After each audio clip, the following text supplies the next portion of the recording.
Chères Girondines, chers Girondins, quel plaisir de vous retrouver aujourd'hui pour les 7 à vous de Gironde Avenir. Des 7 à vous qui s'étaient interrompus après la période électorale des 20 et 27 juin dernier, période électorale qui a vu le renouvellement intégral des élus de l'institution départementale.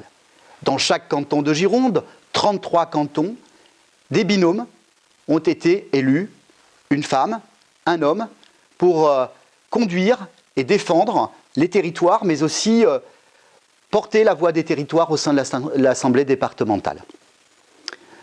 Ce que je retiens de ce scrutin des 20 et 27 juin dernier, c'est d'abord, évidemment, le fort taux d'abstention. Ce fort taux d'abstention nous oblige, élus, à réinterroger les pratiques démocratiques. Bien sûr, le vote est un acte technique, c'est aussi une forme de rituel que d'aller au bureau de vote, et donc il faut que les pratiques du vote évoluent, qu'elles se modernisent, pour peut-être être en phase avec une vie où aujourd'hui les actes sont de plus en plus dématérialisés.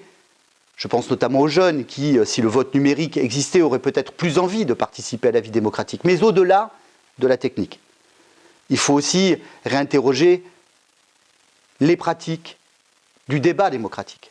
Je pense que si nous voulons que nos concitoyens s'intéressent à la vie publique, il nous faut, partout où cela est possible, porter la voix d'une exigence du débat démocratique. Des débats de qualité, des débats sur le fond, des débats qui s'affranchissent des pollutions idéologiques. Au terme de ces élections départementales, je tenais à vous remercier car le groupe Gironde Avenir est aujourd'hui sur les bancs de l'Assemblée départementale, composé de 16 élus. Ce groupe Gironde Avenir, qui rassemble la droite et du centre, est aujourd'hui la seule force d'opposition démocratique au département. Je préside le groupe Gironde Avenir, qui rassemble l'ensemble des sensibilités de la droite et du centre. Et donc, nous aurons, Gironde Avenir, un rôle extrêmement important à jouer au sein de l'Assemblée départementale. Quel sera ce rôle ? Je pourrais le résumer en 3 phases.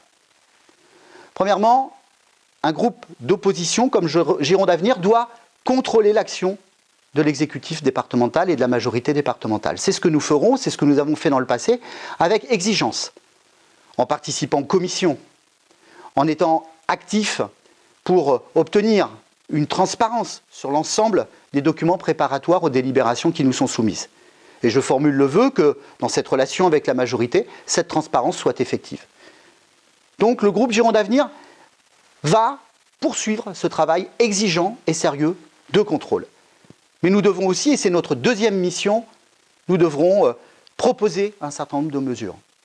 Vous vous souvenez sans doute que pendant la dernière mandature, le groupe Gironde Avenir a apporté à l'Assemblée départementale des idées nouvelles.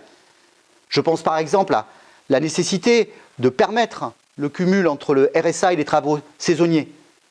Je me souviens qu'à l'époque, la majorité était opposée à cette mesure. Et puis finalement, parce que c'est une mesure de bon sens, la majorité l'a finalement accepté de la reprendre à son compte. Donc, nous devrons contrôler, nous devrons proposer et nous devrons aussi critiquer.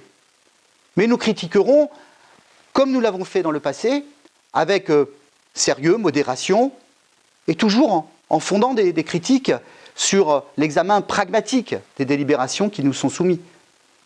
Ces délibérations qui nous sont soumises, il faut pouvoir les analyser, les mettre en perspective, et quand c'est nécessaire, porter la critique au sein de l'Assemblée départementale.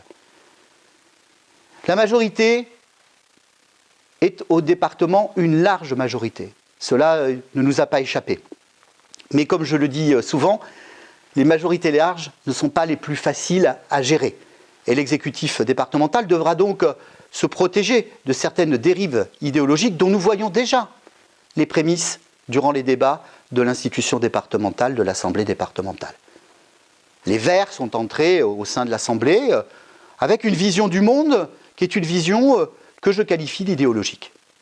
Le Parti communiste a désormais un groupe au sein de l'Assemblée départementale. Et il aura lui aussi sans doute une vision du monde à porter.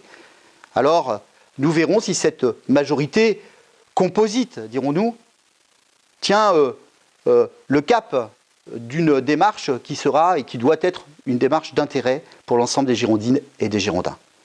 Enfin, je pense que cette mandature sera aussi la mandature des nouveaux imaginaires territoriaux.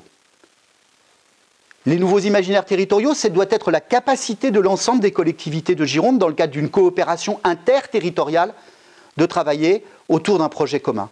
On le voit bien, les grands sujets, comme la mobilité, l'attractivité du territoire, ne sont plus l'apanage d'une seule collectivité. Ce n'est pas le département tout seul qui peut régler les choses. Ce n'est pas le département tout seul qui va régler les problèmes de thrombose sur la rocade bordelaise. Ce n'est pas le département tout seul qui va permettre à ces Girondines et Girondins qui habitent les territoires ruraux, qui vont travailler dans la métropole, ce n'est pas le département tout seul qui va leur permettre de dépasser cette heure et demie ou ces 2 heures qu'il faut désormais passer dans les transports. On le voit bien, ces sujets d'intérêt départementaux sont des sujets de coopération interterritoriale. Et donc, il nous faut nous mettre autour de la table. Et je rappelle que la Chambre régionale des comptes, dans un rapport récent, pointait le fait que le département de la Gironde ne travaille pas avec les autres collectivités. Eh bien, le message que j'adresse, c'est celui d'une meilleure coopération interterritoriale avec la métropole, parce que le département doit être capable de travailler avec la métropole, avec le Conseil régional de Nouvelle-Aquitaine, avec les services de l'État. Nous ne résoudrons pas les grands défis de Gironde sans cette coopération avec l'ensemble des acteurs territoriaux, car les problèmes auxquels nous sommes confrontés, nécessitent que chacun se mette autour de la table et que nous puissions construire ensemble la Gironde de demain.